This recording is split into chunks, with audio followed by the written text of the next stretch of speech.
Hello, my name is Arun Shrestha and welcome to my video where I'll be talking about some common errors novice Java programmers make. In this video, I'll mainly be talking about the equals equals operator and the dot equals method.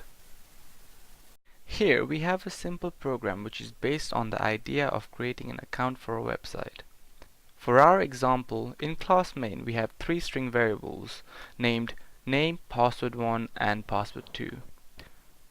The idea behind this program is that a user submits a username and enters the new password twice. Then, we are checking if the value of the variable password1 and password2 are the same with this if condition. If they are the same, then a new instance of account is created and the following message is printed out. Otherwise, only this message is printed out in the console. So for the sake of this example, let's make password2 different compared to password1 and compile this program. This will give us the following output. Now, if we make both password1 and password2 the same and compile, then we get the following result as seen here. Now let's change the code a bit. Here we are asking the user to enter the name and password for us, and if we compile, let's see if we get the same result or not. So let's put Arun as our username and Java as our password for password1 and 2. And the output says that something went wrong even though we used the same password for both password1 and 2 and it was working fine in the previous example. This is because the equals equals operator compares the value of two object references to see if they refer to the same instance. So when we did string password1 equals Java, compiler created a new instance with value Java in memory and assigned password1 to that value. Then we did password2 equals Java, where the compiler notices that there's already an instance with the value Java in memory, so it assigns password2 to the same value as well. So when we do password1 equals equals password2, we check if they're referring to the same instance, which they are.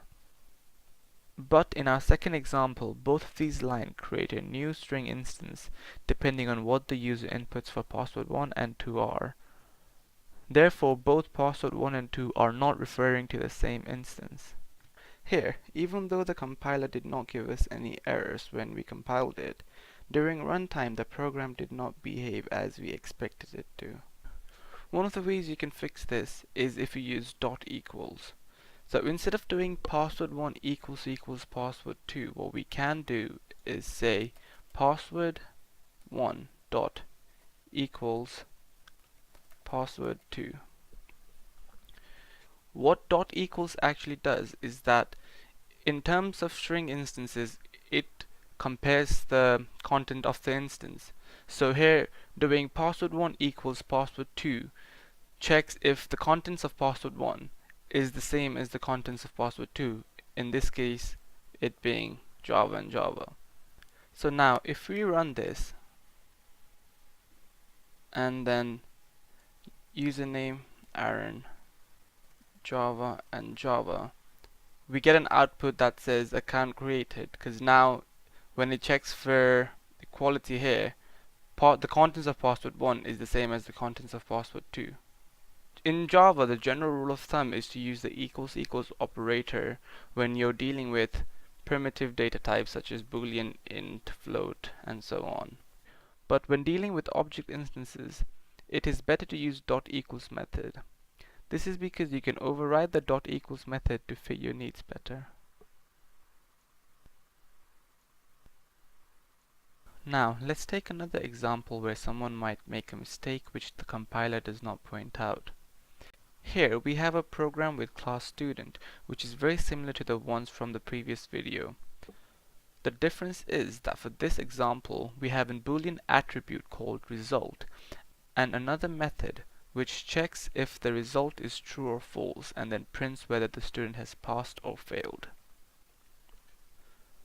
In class main, we have created a new instance of class student with the parameters Arun Shrestha, 22 and false for name, surname, age and result respectively.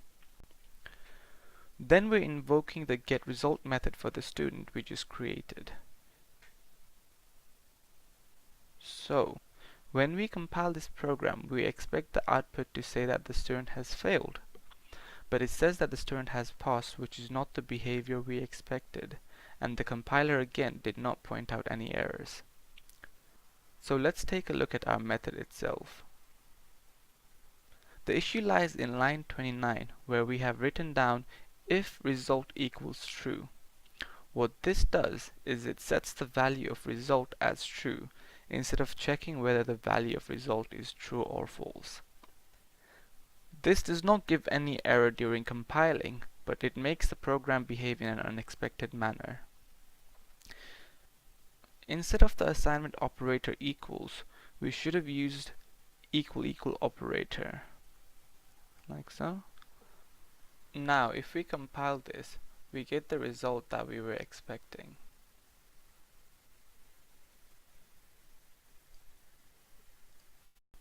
So to summarize, use equals to compare primitive data types such as boolean, int, float, and use equals method to compare objects in Java. And always make sure that you aren't using the incorrect operators such as equals instead of equals. Thank you for watching my video. I hope this has been helpful.